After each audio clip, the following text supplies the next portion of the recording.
Number 8 on the 3.2 homework. So we've got a guy that he's checking out two different cars. He has this little experiment. He wants to figure out which one to buy.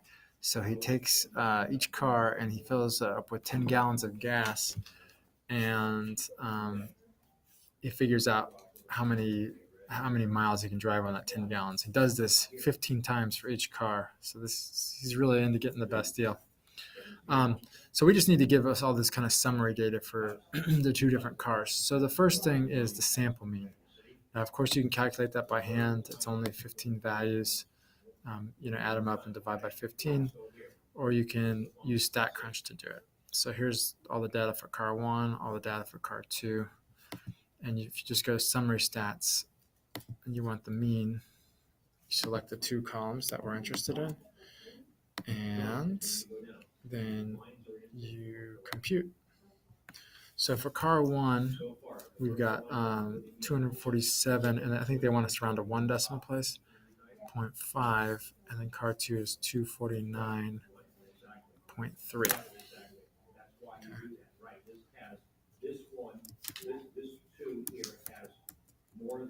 Okay. So let's just input those two totals,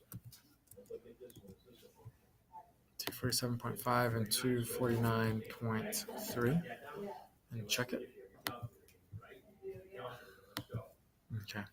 Now we want the median for the cars, and again, we can open it in StatCrunch.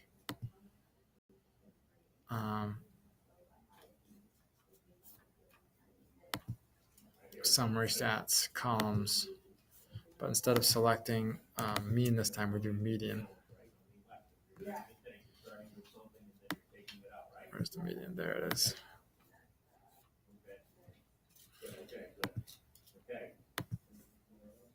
Okay, and this time I put it into the data table.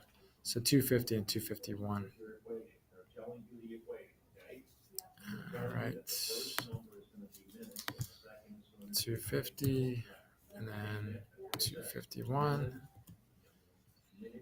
You can leave that window open. I just can't, because then I can't input the values. The range for the two cars. So same thing. Go back to your data. And then summary stats column. And then just go to range instead of median or mean. There it is. So the range is 88 for the first one and 165 for the second one.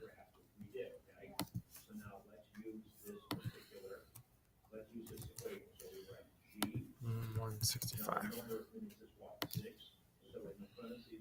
Okay. Now we have to do standard deviation.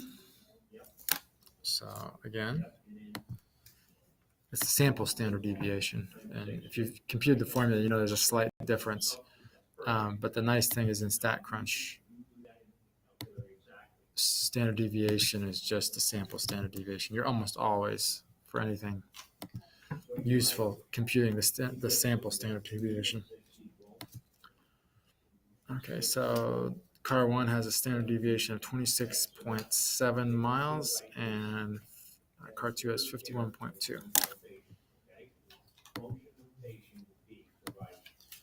And just input those. 51.2. Oh, I think I keyed something in wrong. 26.7, 51.2. Hold on, let me see. Did I round wrong? 26.9. Yeah, I rounded wrong.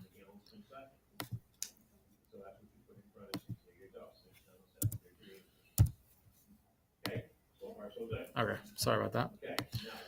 All right, and then finally, we get to this last question. This is all just number crunching, and I wish they would ask us all of it at once. Then we could just pull up all those numbers at the same time. But here we go with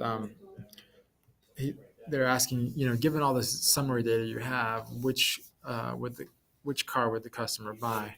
And if you look, they're all pretty close. Sample mean's pretty close. The median's pretty close.